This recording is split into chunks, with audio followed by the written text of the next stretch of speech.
Video যারা দেখছেন তাদের সবাইকে আমার সালাম। আমি রাতুল আহমেদ। কালকে যে পিজি হাসপাতালে যে একজন হেনস্থার শিকার হয় সেই ছেলেটি আমি কালকে আমার মাকে নিয়ে পিজি হসপিটালে যাই এবং মার চিকিৎসা করানোর জন্য আলট্রাসোনোগ্রাফি করানোর জন্য যে লাইনে দাঁড়াই, সেখানে অনেক অনিয়ম ও বিশৃঙ্খলা দেখা দেয়। আমি এসব অনিয়মের প্রতিবাদ যদি করতে যাই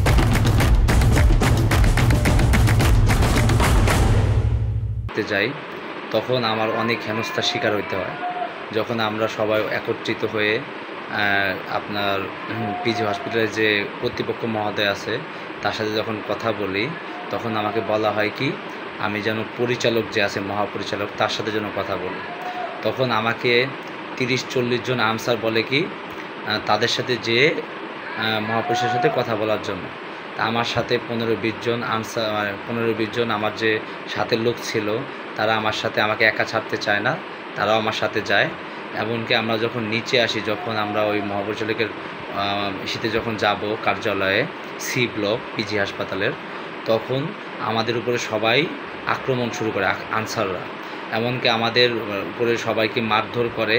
আর আমাকে 6-7 জন আনসার মিলে 10-12 জনের মতো তারা আমাকে টেনে হিচড়ে আমার প্যান্ট পর্যন্ত ছিঁড়ে ফেলে আমাকে এরকমভাবে রুমের টেনে হিচড়ে ভিতরে নিয়ে যায়।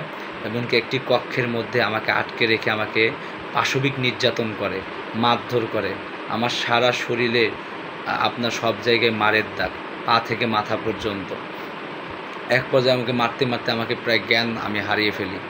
পরবর্তীতে আমাকে আবার তারা পুলিশের হাতে তুলে দেয় এবং পুলিশ আমাকে হাতে হ্যান্ডকাফ করিয়ে শাহবাগ থানায় জেলের মধ্যে আমাকে ঢুকায় ফেলে। আমি এই যে কালকে অনিয়মের প্রতিবাদ করার জন্য আমার সাথে যে পাশবিক নির্যাতন করেছে পিজি হাসপাতাল কর্তৃপক্ষ এবং আনসার বাহিনীর সদস্যরা, আমি চাই এর একটা সুষ্ঠু বিচার হোক এবং যারা আমার সাথে এই পাশবিক নির্যাতন করেছে তাদের দৃষ্টান্তমূলক শাস্তি আমি চাই। এমনকি আমি আরও চাই যেন পিজি হাসপাতালে যে অনিয়মগুলো রয়েছে এই অনিয়ম অন্যায়গুলো যেন দ্রুত সংস্কার হয়, এমনকি পিজির হাসপাতালে যে চিকিৎসা এটা যেন সুচিকিৎসা ব্যবস্থা করা হয়, এটাই আমি চাই।